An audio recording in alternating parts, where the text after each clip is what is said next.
باب الامر محافظت علی ما اعتادہ من الخیر، اچھی عادتوں پر جن کی عادت ہو ان کی پابندی کے بیان میں، اچھی عادتوں کے بیان میں جن کی عادت ہو اس اچھی عادتوں پر پابندی کی جائے۔ اللہ تبارک و تعالی ان اللہ لا یغیر ما بقوم حتی یغیروا ما بانفسہم، اللہ تعالیٰ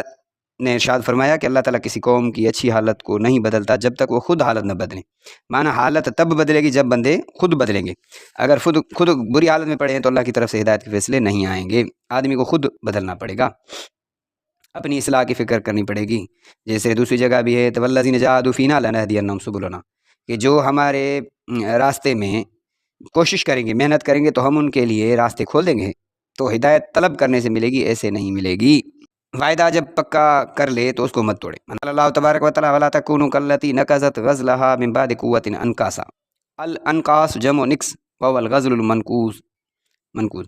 اللہ تعالیٰ نے ارشاد فرمایا کہ نہ ہو تم اس عورت کی طرح جس نے اپنا کاتا ہوا سوت مضبوطی کے بعد ٹکڑے ٹکڑے کر ڈالا۔ ولا تکن، نہ ہو جاؤ تم کالتی اس عورت کی طرح نقضت غزلها، توڑا اپنا سوت من بعد قوت، مضبوط کرنے کے بعد، انکاسن ٹکڑے ٹکڑے کر کے۔ انکاس جمع نکس کی ہے، معنی ٹوٹا ہوا سوت،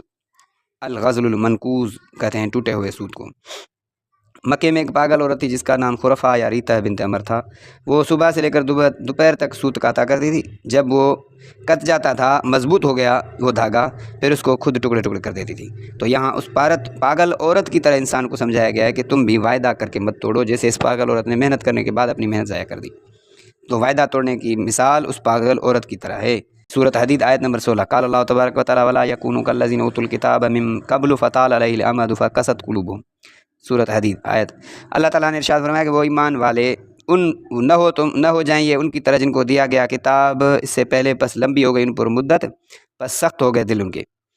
معنی لا یکونوا کالذین اوتوا الکتاب، اس آیت کا مطلب ہے کہ تم ایمان والو یہود و نصارہ کی طرح نہ ہو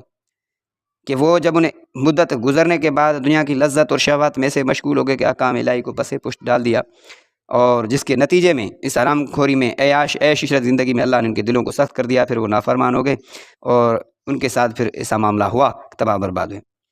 نصارہ نے بھی اپنے عہد کو نہیں نبھایا، جیسے سورۃ حدید آیت نمبر 27 میں فما رعوها حق رعایتها، اللہ تعالیٰ نے ارشاد فرمایا کہ جیسا ان کو نبھانا چاہیے تھا انہوں نے نہیں نبھایا انہوں نے جس طرح انہیں نبھایا جانا چاہیے تھا۔ تو اس آیت کریمہ کا مطلب یہ ہے کہ عیسائیت نے روحانیت اختیار کی تھی، میں نے ترک لذات، ابتدا میں تو انہوں نے اپنے اوپر لازم کر لی، شریعت میں ان پر لازم نہیں تھی، انہوں نے خود کی، تو پھر کچھ لوگ تو انہوں نے جنہیں نبھایا، لیکن اکثر وہ پھر اس کو چھوڑ کر دنیا کی لذتوں میں آ گئے، تو اللہ نے ان کی طرف سے لعنتاً اور معیار دی، فما رعوها، انہوں نے رعایت نہیں کی، انہوں نے نبھایا نہیں۔ تو پہلے جب اپنے اوپر کوئی چیز شرعی یا فلاحی کام لازم نہ کرنا چاہیے، جب لازم کر دیا تو اس کو نبھانا اس کے ذمہ ہے۔ جیسے عیسائیوں نے چھوڑ دیا تو اللہ نے ان کی طرف سے انہیں عقاب و عتاب بتایا۔ نیک عمل کی عادت ہو اسے پھر چھوڑنا بری بات ہے، جیسے تہجد کی عادت ڈال کے اس کو چھوڑا جائے۔ ان عبداللہ بن عمر بن العاص رضی اللہ عنہما قال قال علی رسول اللہ صلی اللہ علیہ وسلم یا عبداللہ لا تکن مثل فلان کان یقوم اللیل وترک القیام اللیل۔ عبداللہ بن عمر بن العاص رضی اللہ عنہما سے روایت ہے، فرمایا مجھے رسول اللہ صلی اللہ علیہ وسلم نے عبداللہ فلاں کی طرح نہ ہونا، وہ رات کو قیام کرتا تھا پھر چھوڑ دیا اس نے رات کے قیام کو، تہجد پڑھتا تھا اٹھتا تھا کیا تہجد کے لیے، پھر عادی ہونے کے باوجود چھوڑ دیا۔ اب اس سے حدیث بالا سے سمجھ میں آتی ہے کہ کوئی شرعی کام تہجد کا، خیر خیرات کا، جو آدمی بھلائی کا کام کرتا ہے اسے چھوڑنا نہیں چاہیے، یہ اس کی تاکید اور پابندی ہے۔